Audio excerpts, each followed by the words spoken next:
Hey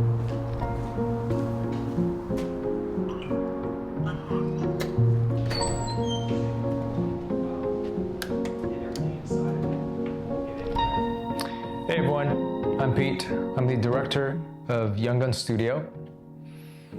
When I think about what I do, it's very tricky because most times I would say I'm an art teacher. But when I really think about the question, what do I do? It's so much more than teaching a student how to draw pretty pictures. It's a lot more about helping students discover who they are through the arts. And it's also helping students understand that they all have their hidden talents.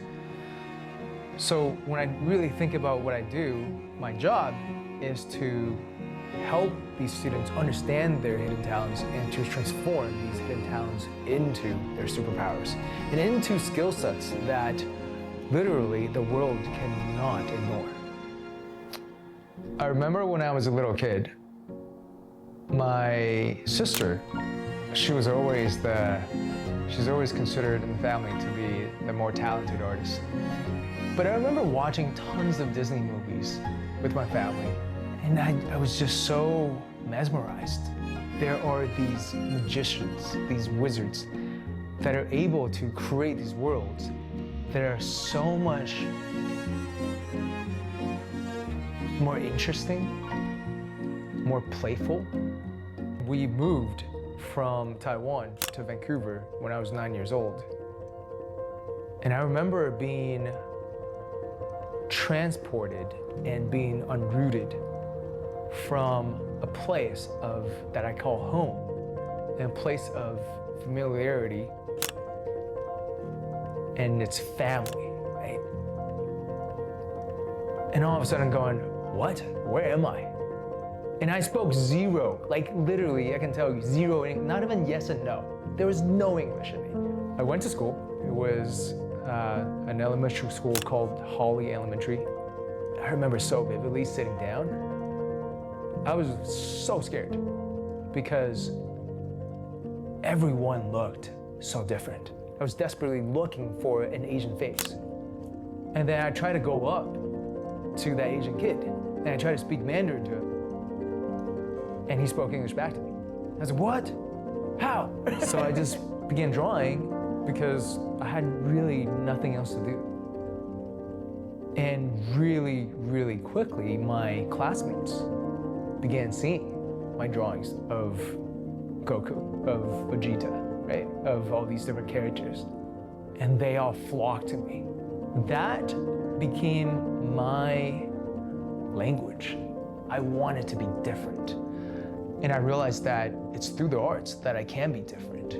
Art is a tool that I use to deal with the deep insecurity that I had. What I mean by that is when I sat down and drew, it's like the entire world disappears. The physicality of this world disappears. And I transport myself to this completely different realm. And it is magical. It's truly magical. This dream that I had pursued. When I got to 20 and 21 years old, I was like, is that really what I want to do? I'm not sure. And so I was really at crossroads because I went to university, industrial design, to become a sneaker designer. And all of a sudden, it's like, wait, I don't have to be a sneaker designer. I don't have to be a footwear designer. That felt limiting, almost. My dad, he gave me this opportunity. My dad, he said, hey son, I have this student, and she wants to apply to OCAD as well. Her name is Fiona, and she became my first student. And that was the turning point where I began to see an aspect of myself that I'd never really seen before. It started to awaken the selfless side of me. It wasn't until later when my parents approached me and they're like, hey son, what are your thoughts on starting your own studio?